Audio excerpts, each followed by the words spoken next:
I'm Jenn Werlin. I live in Victor, Idaho.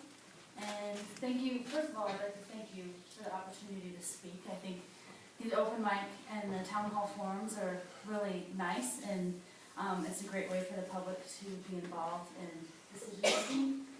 A couple of points I'd like to say today. And first, I'm gravely concerned about the culture of fear that our county employees have to live under in terms of their job security with this BOCC administration. And it appears that decisions are just made at a whim based on perceived partisanship and without any thought into the effects that may occur in the long term.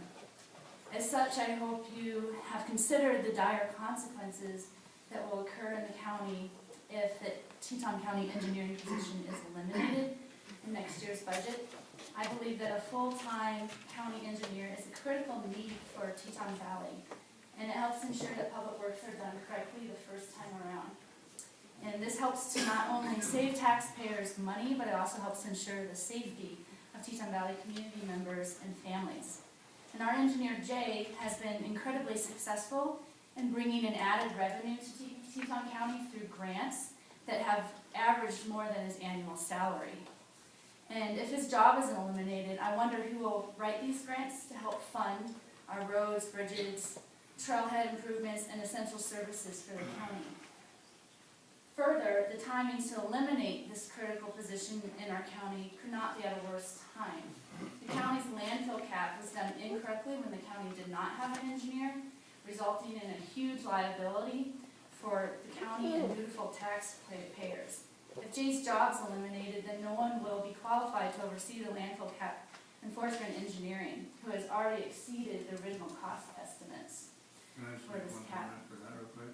Yes. Kathy, a month ago or whatever, brought up that it was not the employee's job to oversee the contracts that we have with the people that we have. And I've seen Mr. Muller's comments on that, and I think there is a difference between the board entering a contract, enforcing that contract, and getting advice from our staff on what that means. Okay. So I would ask the board, when you read Forest Green's their reports to us, which are very technical, if this board can sit there and understand every component of the Forest Green report and ask very clear questions to Kevin and Husk. I can say that I cannot, because I'm not an engineer. There is a difference between that. There's a difference between the contract that is signed and enforced by this board and using our professional staff to advise us. Just make it clear that it was brought up that the Board of County Commissioners is responsible for the contracts that we make with the contract and engineers. That was my point. And it was a point that you brought up. But there's a difference, which is what I was trying to clarify. Always a difference. And if we were going to interrupt the public, then I would have asked Alice, who was the commissioner during the time of the landfill cap, had it been very worthwhile to have an engineer on staff to advise the board. I would have asked Alice And some I questions about that see too. Alice nodding, because an engineer is very specialized and professional, just like an attorney is. They go to school and they get certified for it, which is way different. And at that time, that administration unanimously, it was a bipartisan vote, they said that the county needs to have an engineer. So I would also say that they came to that conclusion in the past. And so further, I think that this puts, eliminating the position, even not funding the position at full time, would put the county at risk to repeat the mistakes that were done the first time around, when the county lacked an in-house engineer to oversee Nelson Engineering.